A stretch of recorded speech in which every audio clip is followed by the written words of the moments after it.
La réaction du ministre des Affaires étrangères iranien, on l'écoute, qui évoque justement cette question cruciale, celle dont nous parlons à l'instant, cette question du transfert de l'uranium. L'uranium enrichi de l'Iran ne sera transféré nulle part. Tout aussi important et sacré que le sol iranien l'est pour nous, cette question l'est également pour nous.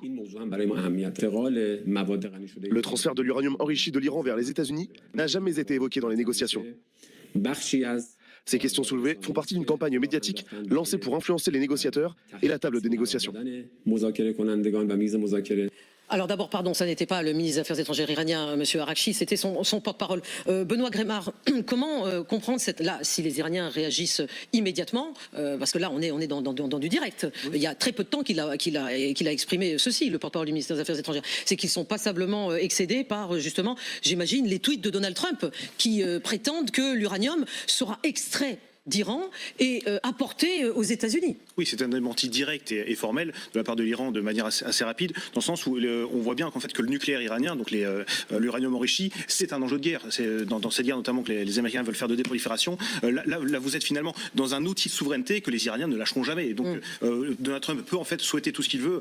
J'imagine qu'il pourrait aussi souhaiter la même chose auprès de la Corée du Nord. Enfin, tout le monde va lui rironner au niveau de cet enjeu. Les Iraniens ne lâcheront jamais en fait les kilos d'uranium au niveau des États-Unis, même pour 20 milliards ou même pour n'importe quelle somme que vous souhaiterez. Mais ce que je ne comprends pas, c'est comment court-il le risque d'être démenti par les Iraniens sur la même plateforme qu'est Twitter X pour ce qu'elle vaut, n'est-ce pas, puisque les Iraniens, quand ils répondent, souvent ils le remettent dans la boucle. Ça veut dire que toute sa base à laquelle il s'est adressé, en leur faisant miroiter ou en leur faisant croire qu'il va ramener tranquillement ce nucléaire enrichi à la maison, mais ils vont voir la réponse et le démenti des Iraniens. Malheureusement, ils ne lisent que lui. Ils ne lisent pas, ils le croient pas. Ce que j'ai déjà dit sur ce plateau, je vis dans le seul quartier MAGA de New York, et donc je peux vraiment, j'ai le Oui, vous êtes franco-américain, j'ai oublié de le dire. Donc vous vivez entre les États-Unis et la France. Et je vis aux États-Unis, je vis dans un quartier MAGA, purement MAGA, avec ma propriétaire qui avait affiché le portrait de Trump sur notre immeuble. Donc je peux prendre le pouls, enfin, beaucoup de chance, ça, mais pour prendre le pouls, c'est parfait.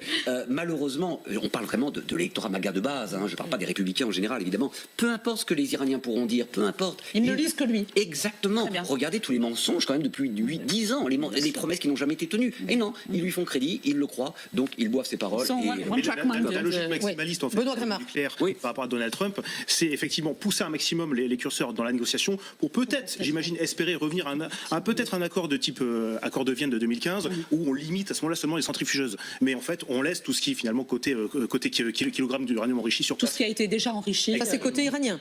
Ce serait le côté en fait peut-être des négociations sous-jacentes dans l'esprit de Donald Trump, de faire une poussée maximaliste dans la négociation pour revenir à un terrain relativement acceptable pour les deux parties et faire une sortie de crise. Selon Lindsey Graham sur Fox News, qu'il a dit tout à l'heure, le sénateur républicain de Caroline du Sud, voici ce qu'il a dit, c'est un breaking news pour moi. Donald Trump parle directement avec les Iraniens, c'est lui qui négocie.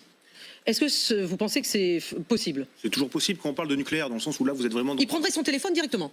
C'est tout à fait possible. Donald Trump aime bien communiquer, c'est un négociateur, mais quand on parle de nucléaire, on parle vraiment en fait au sommet de l'État des intérêts vitaux. Et effectivement, c'est souvent en fait le président, que ce soit Trump, que ce soit Poutine, que ce soit Macron, qui parle en fait du nucléaire parce qu'il engage finalement la nation entière.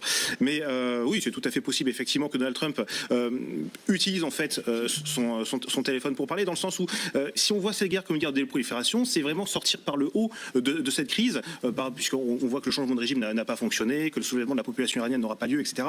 Et donc c'est une des seules finalement cartes à jouer politiques au niveau de Donald Trump pour arrêter cette guerre relativement dans des termes qui pourraient finalement être acceptables pour lui. J'entends dans le sens où il va pas non plus dénucléariser en fait l'Iran comme il n'a pas su dénucléariser la péninsule coréenne. Ça là-dessus, il faut effectivement regarder aussi le résultat. Mais c'est une façon pour lui aussi justement de montrer en fait qu'il est dans le jeu et au centre en fait des manettes.